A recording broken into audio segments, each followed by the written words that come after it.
Habari yako my husband. Naona siku hizi unajiachia sana. Sijui ulihisi labda mimi nimeshakata tamaa kwamba sitofika tena humu ndani. Umejidanganya. Kwa sababu mimi ni kama kivuli chako.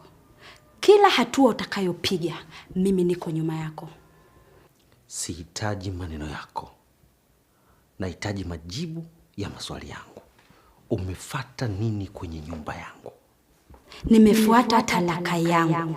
Pumbavu sana wewe. Mama, utalipa.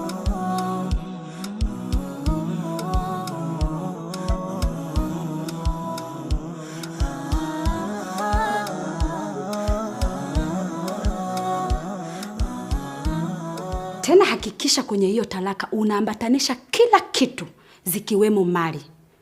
Hakuna. Zote. Zikiwemo mali zote zilizokuwepo humu ndani. Ashindwe. Namaanisha nyumba, kampuni, magari pamoja na viwanja.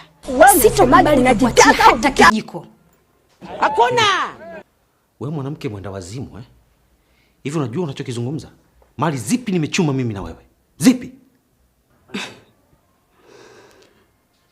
Sijaja kuongea sana hapa. Alafu nadhani umejisaulisha kuwa mimi mke wako sio muongeaji. Mwanasheria, fanya kazi yako. Bwana Tano. Sasa ulikuwepo? Ulikuwepo? Kisheria, wewe huyu bado mke wako halali. Ashindwe. Ulimwacha kwa muda mrefu bila ya matunzo, bila ya talaka, na hakukuwa hata na mawasiliano. Anajua kwa nini nimefanya hivyo. Kuna sababu zilitokea, hata yeye anajua. Sina haja ya kujua hizo sababu zako.